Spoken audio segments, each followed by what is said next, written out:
여러분, 숫자 하나만 기억하세요. 30.3%. 이게 뭔지 아십니까?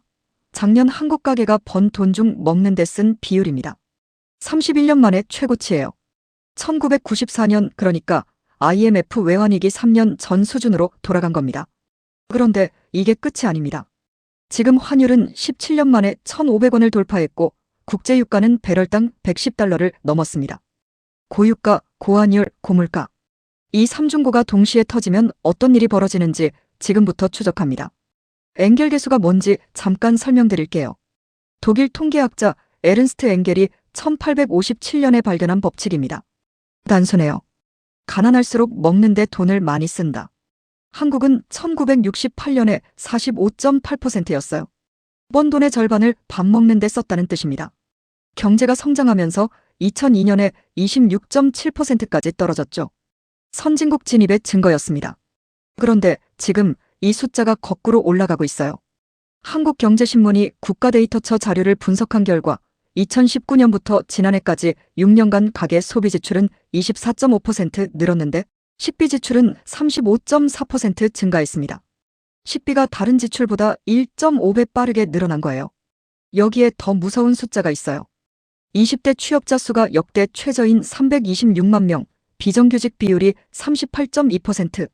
소득은 안 늘고 먹는 건 비싸지니까 다른 소비가 죽습니다. 경제학에서 이걸 뭐라고 부르는지 아십니까?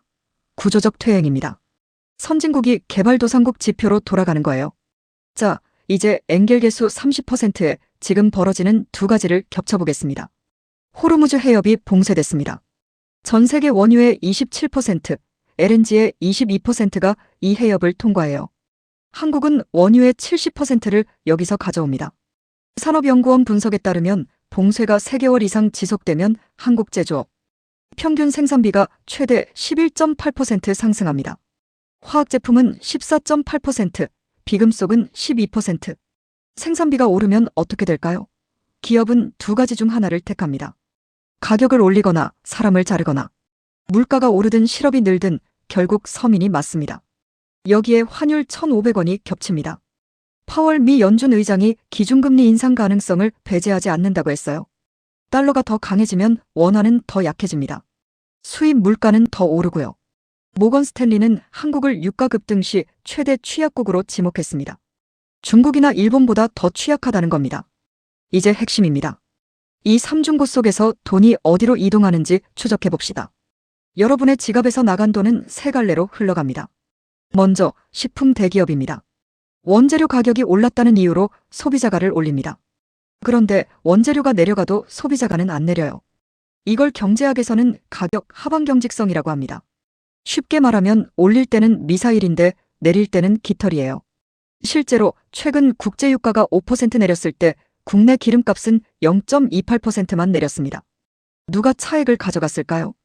다음, 달러 자산 보유자입니다. 환율이 1,300원일 때 100만 달러를 가진 사람의 원화 자산은 13억이었어요. 지금 1,500원이면 15억입니다. 아무것도 안 했는데 2억이 늘었어요.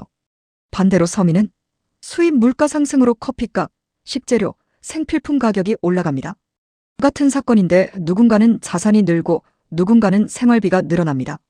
그리고 가장 눈에 안 보이는 수혜자, 미국 에너지 업계입니다. 트럼프 대통령이 뭐라고 했는지 아십니까?